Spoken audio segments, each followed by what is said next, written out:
Going back to a press conference, somebody weighs in on 170 pounds, brings up Usman specifically, and Dana says, nobody was a bigger hater on Usman than me. But when he's done, he will go out as one of the top 5 greats to ever do it. Now, I have to tell you a couple of reflections on that. First off, I don't remember when Dana hated Usman. I don't remember that time frame. Usman was always one of these really interesting guys because he was super handsome and he looked the part, and then you couldn't win any positions against him, but he was real grappling heavy. And that's always been resisted within MMA. There has always been a narrative of you want to see 2 guys stand and bang. Until you see 2 guys stand and bang, and then you complain that there was no grappling. But it's one of these things that's just always been. They even got names for wet blanket. You're going to cover him like a wet blanket. I mean, it's just one of these things that has been around forever that largely came from a resentment, historically speaking, from the grappling heavy guy who was able to get position and win a fight. It just like infuriated the fight world.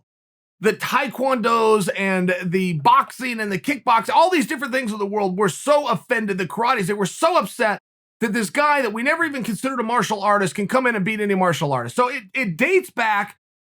And I do recall, because I don't remember Dana ever having something against Usman. I don't remember ever that comment being made.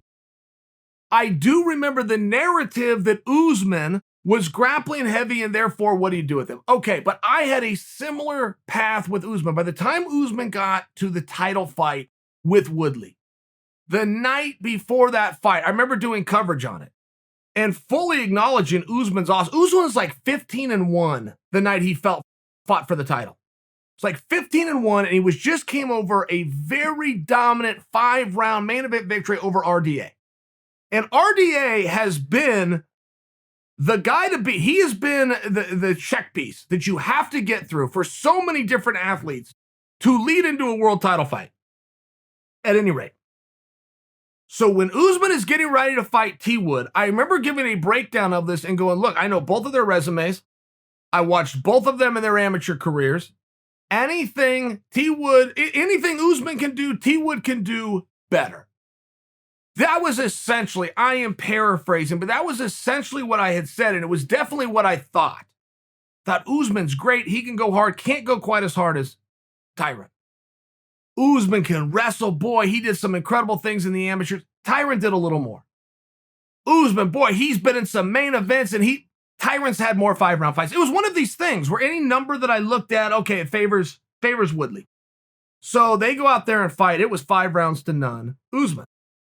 And I interviewed Usman after the fight. And he comes up, he looks like $1 million. He's got the cool jacket on. I want to say he had the sunglasses on. And he comes and he sits down. I'm already in the chair. And he comes and he sits down. And he never looks at me. And I said, hey, man, congrats. I looked over at him. He said, yeah, thanks.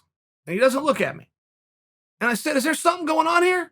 And he said, man, I heard some of the things you said this week. Sound like you got a little heat on it. And he's still not looking. He's looking this way, and I'm looking right at him. I'm trying to enjoy his moment. It's his moment. But just getting to be around the guy, right? At some level, I'm trying to enjoy this moment too. And I said, Usman, I went to bed last night thinking you were the second baddest dude alive. I go to bed tonight knowing you were the baddest dude alive. Neither one of those is an insult. And he just stares straight, and he turns to me, and he shakes my hand, and he goes, you're right. He goes, you're right about that. And I swear, like, our relationship changed. I'm glad that we had that moment. I'm glad he said what he had to say to me, but I'm glad I got to say my piece back.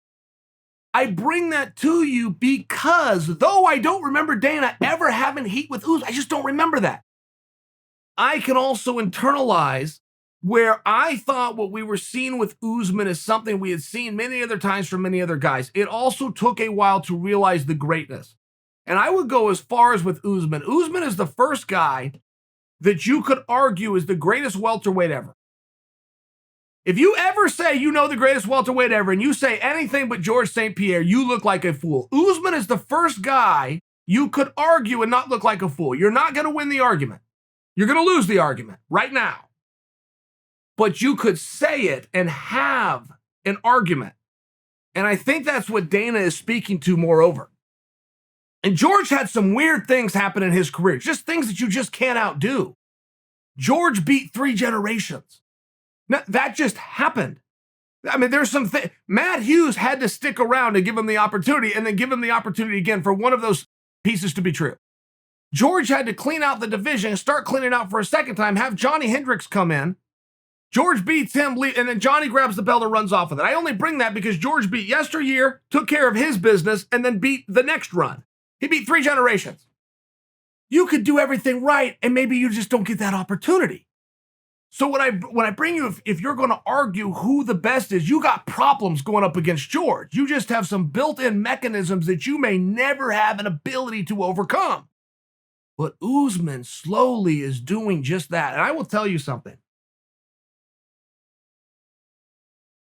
No, I'm sorry. I faked you. I can't tell you. Ooh, I have something I want to tell you. There is a guy. Gonna have to live with that. There's a guy who you know and whose opinion you would respect, who trained with both St-Pierre and Usman for a period of time. You know what? I can't tell the story. I can't tell the story. I'll tell you this. Usman, I believe Dana's right. I believe not only will Usman go down as a type 5 to have ever done it, I'm not sure that he's not extremely close and already in the upper echelon, at least within that weight class right now.